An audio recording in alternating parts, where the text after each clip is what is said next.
It's Laura in the studio. Hello, it's Paddy in the studio. And in a second, we'll be speaking to Gary O'Donoghue about his huge dump of files that emerged late yesterday from Jeffrey Epstein. 3 million pages of documents and 180,000 images. And we should say, as we record just before 2 o'clock on Saturday, that there are still journalists on both sides of the Atlantic, probably right around the world, beavering away, looking through of these documents. So we do not yet have a complete picture of what the most important nuggets are. But we do we not, Paddy, have a huge set of headlines emerging from these papers? Well, yes, because one of the words you've just used is picture. Yep. So the emails are damning. They do not in themselves contain proof of wrongdoing. They are damning in the jury of public opinion. But there are also pictures which have caused a great deal of consternation. One of them showing Andrew Mountbatten Windsor apparently on all fours over a woman lying on the floor. And I think there will be many women around the world who see that image and feel quite upset, who feel sick to the stomach about seeing that image. You can't imagine what the families and indeed the victims of Epstein will feel seeing that image. You can't imagine also what friends and family also of Andrew Mountbatten Windsor will feel seeing that image. As you say, that doesn't give us any evidence of wrongdoing. He's always denied doing anything wrong. But the visuals of the kinds of behaviour that was taking place, we don't know where it was, we don't know when it was, we don't know who the woman is. But I think there will be many people who look at that, and particularly women, who just think that in itself is quite a disturbing image. Andrew Mountbatten Windsor has, of course, already been sort of edged out of public life. But I think this image is one that will go around the world. It will be seen by everybody in the country. It adds, of course, to that image where he has his arm round Virginia Giuffre. He'd always said he didn't recognise that photograph, a smiling Glenn Maxwell in the background. But I think reputationally, we're not talking about wrongdoing, but in terms of reputation and image and perception, that set of photographs, I think, will take their place alongside the picture of him with his arm round Virginia Giuffre, who he denied meeting. I think it will be incredibly difficult for him to escape the perception that picture gives.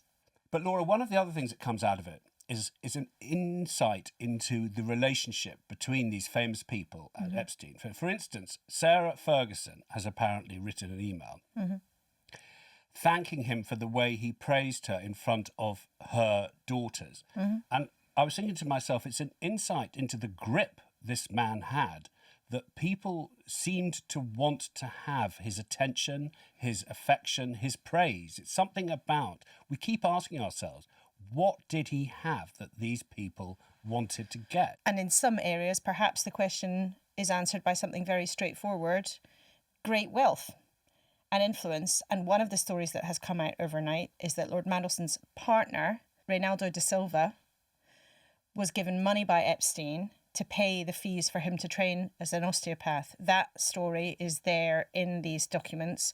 Lord Mandelson has said he doesn't want to add anything to it since he spoke to us at great length a couple of weeks ago.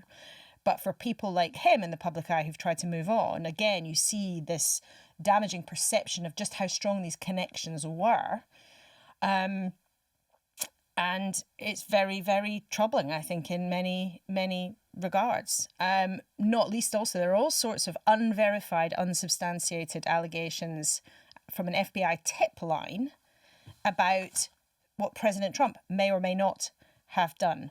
Now, as you've said, being included in these documents, whether it's an email, a photograph, or from an FBI tip line, that does not in itself confirm wrongdoing in any way, shape or form. But there's just so much in here, so much sort of shade being thrown, if you like, that frankly, if you were one of the people who's been mentioned in it and you absolutely never did anything wrong whatsoever, and Epstein sort of duped you and you were drawn into his web and you cut off contact after he was convicted, you might have a case to feel pretty sore about it, that you're being castigated by implication. Should we then talk to Gary O'Donoghue? I don't know, Gary, are you one of the journalists who's been up all night trying to wade through all of this? It's still pretty early in the States. Not quite all night, but we spent a good amount of time yesterday trying to make head or tail of it, because it's, you know, it's like, it's like wading through syrup. You can't ever know quite where you are. It's sort of, you don't know which way to turn, what to focus on, which bits are important, which aren't, and you end up sort of doing just sort of searches for names or places or sort of dates and things like that to try and sift a little. There's no roadmap to exploring this stuff. So with more sifting to be done, tell us your 3 main headlines. Well, there's an awful lot. That's one headline. I think there are stacks of references to people we already know had been referenced in the previous releases. So, there are thousands of documents here that mention Donald Trump, for example. Some of them are just articles, press articles that are in this dump.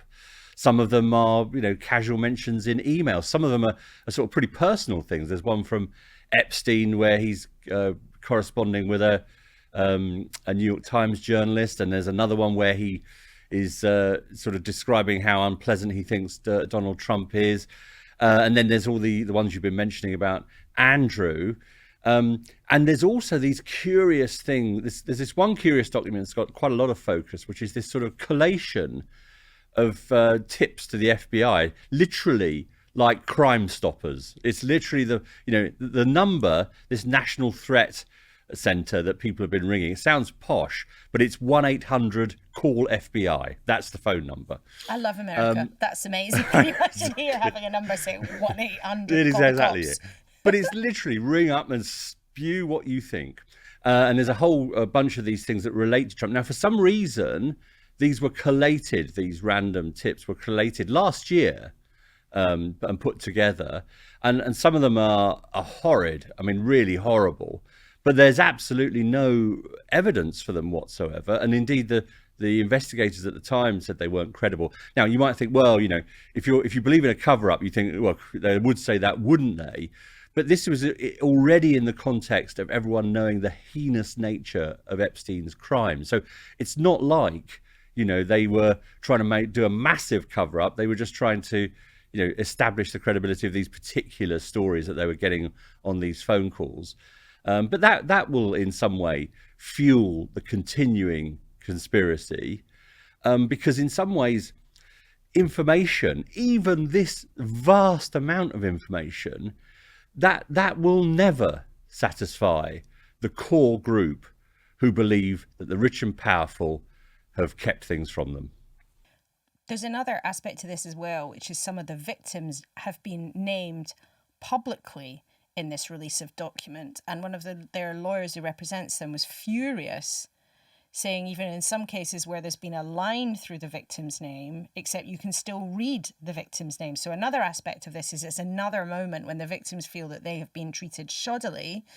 And Gary, there still are more documents. I mean, it's hard to imagine. They got 3 million now already out in the public domain, but from a political point of view in the US, some Democrats are still saying the government still hasn't published them all.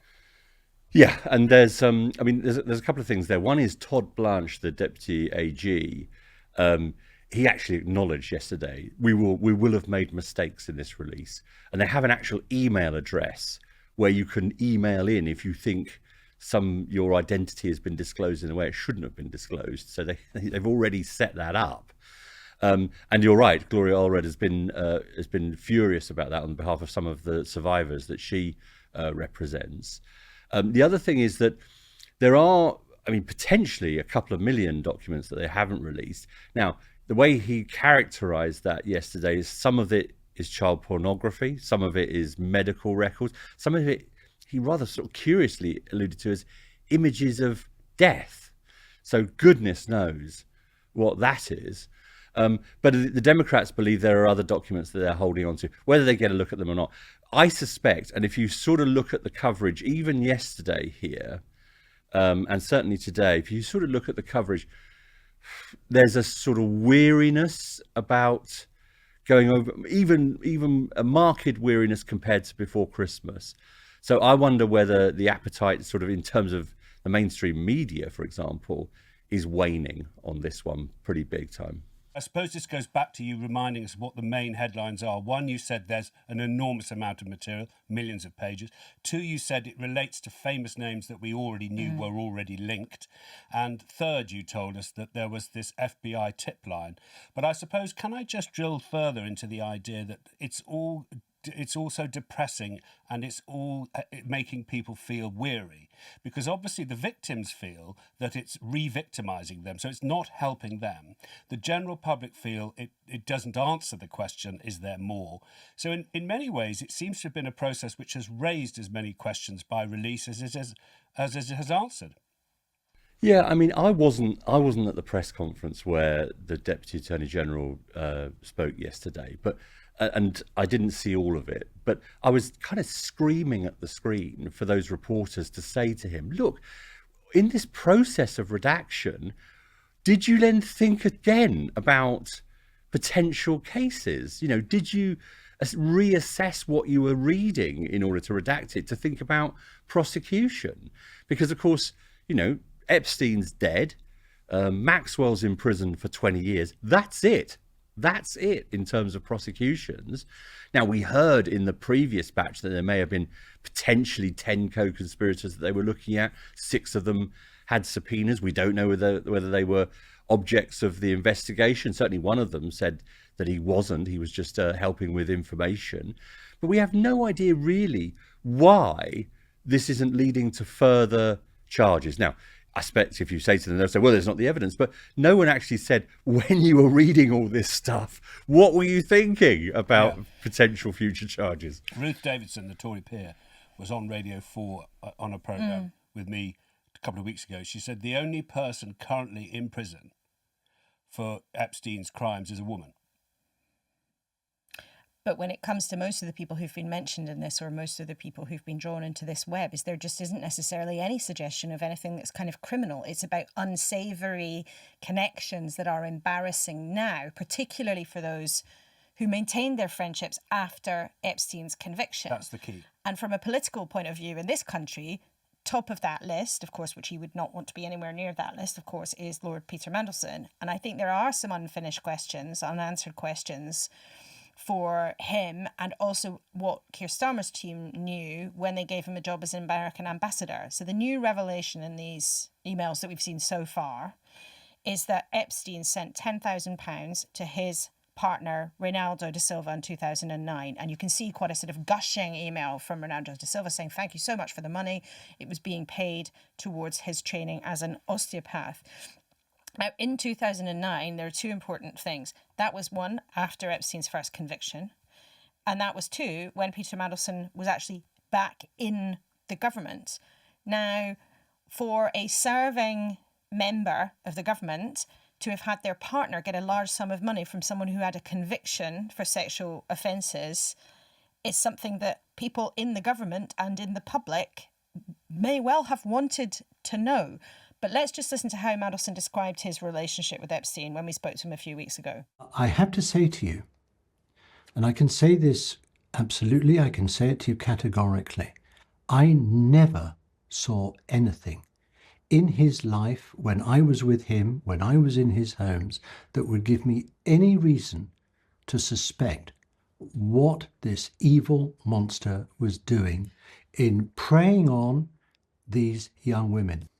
Do you really think that if I knew what was going on and what he was doing with and to these vulnerable young women, that I'd have just sat back, ignored it, and moved on and said, okay, that's his life, he can get on with it? Do you think I would have done that? Do you think I'd have written emails like that if I had had any one iota of knowledge or suspicion of what he was doing? I certainly would not. Now, he also told us that he believed he was kept separate from the sexual side of his life, Epstein's life, because as a gay man, it was not something that was relevant to him. We should also say there's no suggestion that Lord Mandelson's partner, Ronaldo da Silva, did anything wrong at all. Well, the emails suggest he took money for Epstein for a specific reason, but that does not imply or suggest that anything untoward had happened or he was part of it in any way, shape or form. Laura and I mean, you and I were, doing the sort of day-to-day Westminster beat through all those years. When Peter Mandelson, how many times has he had to stand up, sit down and say stuff like this? You know, that's the thing that's surprising, that in some ways, even by 2009, 2010, Lord Mandelson kind of hadn't learnt the lesson over all those years. I mean, the first time he had to resign was over if you remember, the loan to Jeffrey Robinson to buy to buy a house in Notting Hill. Then there was another, obviously the other occasion with the passports and the Indian business. But you know, and this, as you say, was after Jeffrey Epstein was convicted in 2009. He was also a cabinet minister. I mean, when do you learn the lessons? When do you learn to be careful about your associations? It strikes me as it's tragic is too strong a word, because he is not a survivor or a victim of anything here. But it is an astonishing lesson in the sort of the weakness sometimes of people in politics. It also, just to be clear, if that had come out at the time when he was in the cabinet, that would have been a huge news story. You know, that would have been a matter of public interest. It would have mattered. What we don't know, and just to go back to Downing Street these days, we don't know if Number 10 knew about this, if this was one of the things that he told them before he was given the job as the American ambassador. Obviously, there was huge speculation. We know that he was asked 3 questions by Number 10 before he was given that job. He said to us in that interview, I told them everything. Did he tell them that? We don't have an answer to that question at the moment. But also, do you think that I think this is something maybe people at home would think, and I certainly think it, £10,000? I mean, £10,000 is £10,000, but what on earth are you doing, getting connected with a businessman who's had a conviction over 10,000? I mean, it just seems extraordinary, and sort of, I can't get my head round what mental process would think that was a good idea. I was reflecting at the start that there was a letter, an email that apparently comes from Sarah Ferguson, thanking Jeffrey Epstein for praising her in front of her children. And here you see this figure of £10,000, high stakes roulette for the sake of this osteopath bill. And I think it gets to this question, Gary, I was going to ask you. Do you have any sense of the grip Epstein had over the people he associated with? Do we know what his spell was? Look, I'm with Laura on this one. It's money. It's quite simply money. I mean, there's a good time to all these particularly these other wealthy people. They don't need to go to see Jeffrey Epstein to have a good time, right? They have enough liquid assets to have a good time on their own terms. But the sheer kind of volume of his wealth, it's like moths round a lamp, isn't it? Money attracts people. There's just, I think that is the bald truth of all this, or it's certainly part or a large part of the bald truth about this. Gary, there's going to be so much more to unpick as we get through if we ever finally get all of the documents, but I wouldn't be surprised if there's some other mini news bombs that explode as these documents continue to be poured over. I note that there's a message of the Commerce Secretary, Howard Lutnick, who's of course part of the current Trump administration, possibly planning a trip to the Epstein Island. But we should say, as with him and with lots of other people named, just being in there doesn't mean they did anything wrong. But Gary, thank you very much for helping us out. Hope you maybe get a bit more sleep tonight. Thanks, Laura. Thanks, Paddy. So we come screeching back home to a very important by-election. I'm sure in the media we say every by-election is very important, very indicative of changing time. But this is massive. I mean, just allow me to be really excited for a second. Here you have fascinating political kaleidoscope, things changing all over the place. The 2 big parties both kind of in the doldrums, having a terrible time. 2 insurgent parties, Reform and the Greens, both chucking huge amounts of effort, energy, activists today, leaflets, all the rest, at trying to win. It is possible that this might feel in the end like a race between Reform and the Greens. Labour sources scoff at that and say, don't be ridiculous. The Greens don't even have a single councillor in this area. It's about us and Reform. But it is going to be a really fascinating race, and a short one. 4 weeks. That's all.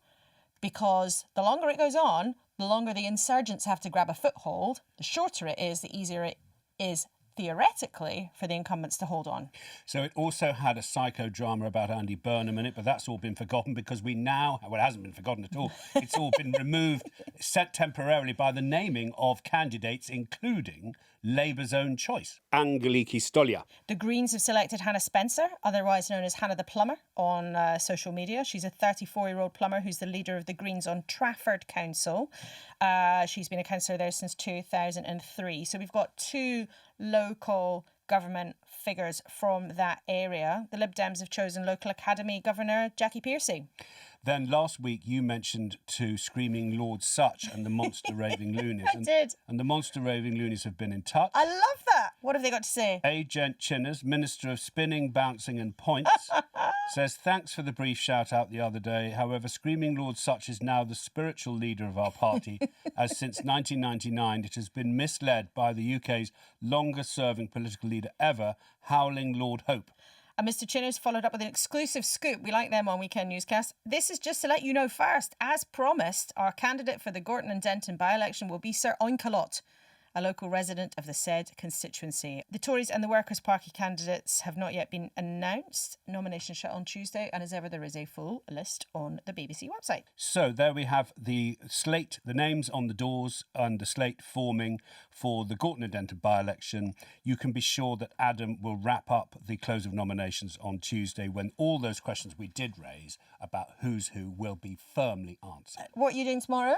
So we are going to be on Iran watch overnight. Yes, us too. Yes. This is a situation which has been seen in recent weekends. Saturday night foreign policy objectives have been sought by the White House.